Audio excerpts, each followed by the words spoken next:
இரக்கத்தின் அன்னை நம் தேவைகளை அன்றாடம் நிறைவேற்றுவார். கிறிஸ்து-இயேசுவில் அன்புமிக்க சகோதர சகோதரிகளே, இன்று நாம் தாயம் திருவையோடு இணைந்து திருவருகை காலத்தின் 2ஆம் வாரத்திலே வெள்ளிக்கிழமையிலே புனித குவாதலூப் அன்னையினுடைய விழாவை கொண்டாட திருவையானது நமக்கு அழைப்பு விடுக்கின்றது.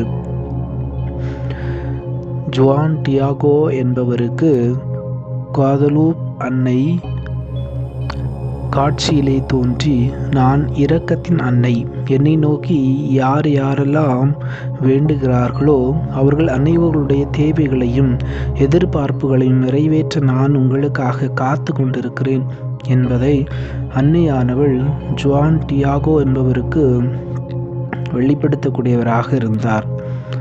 அவ்வாறு வெளிப்படுத்திய அன்னையினுடைய வாழ்வு முழுவதுமே நம் ஒவ்வொருவர் மீதும் இரக்கத்தை பொழியக்கூடிய அன்னையாக இருக்கின்றார். நான் 2015ஆம் ஆண்டு மைசூரிலே மெய்யியல் படித்து கொண்டிருந்த பொழுது என்னுடைய அம்மாவிற்கு உடல்நிலை மிகவும் முடியாத ஒரு சூழ்நிலை ஏற்பட்டது. எனவே மருத்துவமனையிலே ஐசியூலே வைத்திருந்தார்கள்.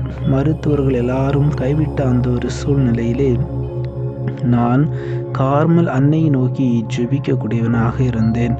எப்படியாவது என்னுடைய தாயினுடைய உயிரை நான் குரு பட்டம் வாங்குவது வரைக்குமாவது காப்பாற்ற வேண்டும் என்று சொல்லி அன்னையை நோக்கி நான் கண்ணீர் மல்க ஜெபித்தேன். இரக்கத்தின் அன்னையான குவாதலூப் அன்னை என்னுடைய கண்ணீரை கேட்டு இன்றும் கூட என்னுடைய தாய் ஆனவள் உயிரோடு இருந்து அன்னைக்கு ஒரு சாட்சி உள்ள மகளாக இன்று வாழ்ந்து கொண்டிருக்கிறார் என்று சொன்னால் அன்றைக்கு அன்னையினுடைய அந்த இரக்க செயல்தான். இதை போலத்தான் இன்று நம்முடைய அன்றாட வாழ்க்கையிலும் அன்னை பல விதங்களிலே நமக்கு உதவி செய்யக்கூடியவர்களாக இருக்கின்றார்கள்.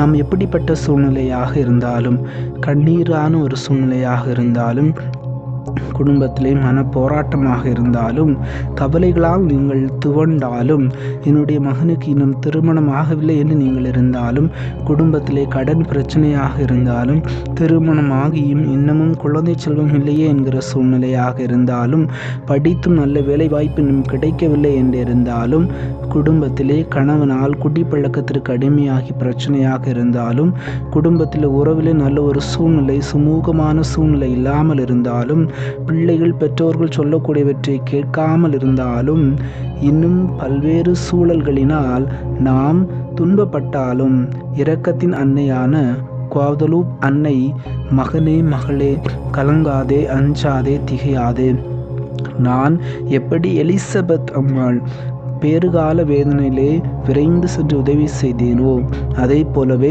உங்களுடைய அன்றாட வாழ்க்கையிலும் உங்களுடைய தேவைகளிலே விரைந்து உங்களுக்கு நான் உதவி செய்ய காத்து கொண்டிருக்கிறேன். எனவே நீங்கள் என்னை நோக்கி வாருங்கள், என்னை நோக்கி ஜெபியுங்கள்.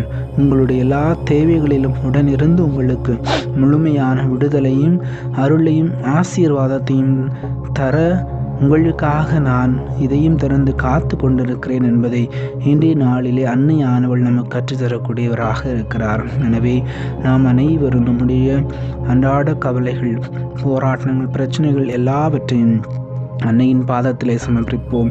இரக்கத்தின் அன்னை நம்முடைய எல்லா துன்பங்களிலிருந்தும், துயரங்களிலிருந்தும், போராட்டங்களிலிருந்தும் முழுமையான விடுதலையை தந்து, இரக்கத்தை நம் ஒவ்வொருவர் மீதும் பொழிந்து நிறைவான ஆசீர்வாதத்தை தருவாராக. எல்லாமல்ல இறைவன், தந்தை, மகன், தூய ஆவி உங்களை நிறைவாக ஆசீர்வதிப்பாராக. ஆமீன்.